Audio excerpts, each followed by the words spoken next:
Hello everyone, I'm May Ng and I'm pleased to present to you type 1 diabetes care and outcomes in Laos between 2016 and 2021.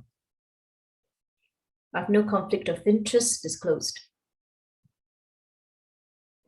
In the Lancet Commission 2020, approximately 15,000 young individuals with type 1 diabetes had died in 2017 globally, and there's no reported health outcomes for type 1 diabetes from Southeast Asia. Laos is a low middle income country within Southeast Asia region and has a population of just over 7 million.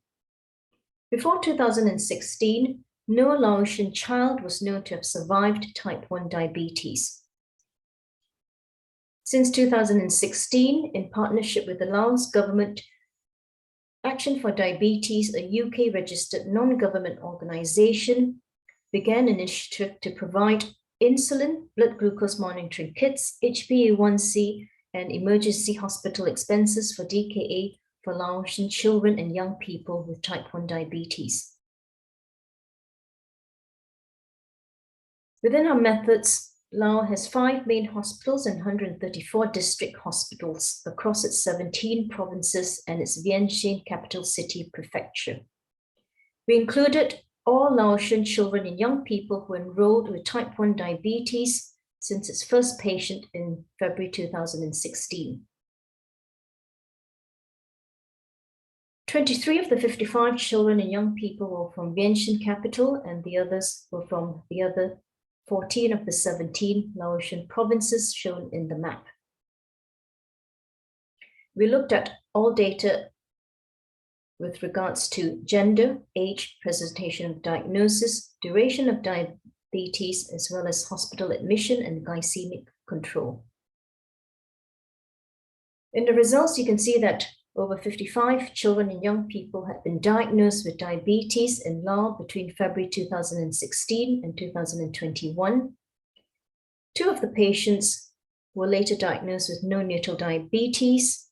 1 of these patients had died, and the other was excluded pending a genetic test for neonatal diabetes. The remaining 53 children and young people were clinically diagnosed with type 1 diabetes and underwent our data analysis.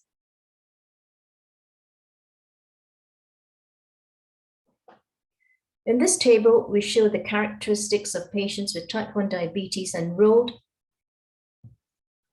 And you can see that the mean age is at 11.3 years with a DKA at diagnosis of 57%. Duration of follow-up for all enrolled patients had a mean of 2.3 years, and the current age of all patients actively followed up is at 13.8 years.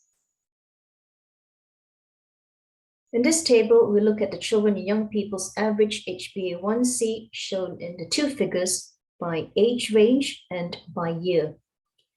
The overall HbA1c average was at 8.6%, 71 millimoles during the 5-year follow-up between 2016 and 2021. We conclude that in this study, we report for the first time the clinical outcomes and demographics of all Laotian children and young people with type 1 diabetes over the 5 years between 2016 to 2021. Overall, mean HbA1c was high at 72 millimoles per mole, 8.7%, and the incidence of diabetes ketoacidosis at diagnosis was high at 57%. However, our results show that close partnership between government organizations and non-profit organizations has an enormous potential in developing a sustainable and locally owned solutions for improving type 1 diabetes care in low middle income countries such as Laos. Strengthening health systems in low middle income countries are vital to improving the health and quality of life for people with type 1 diabetes in Southeast Asia. Whilst much progress has been made since 2016 within a short time in Laos, more global efforts are needed to improve type 1 diabetes care in these countries. Thank you.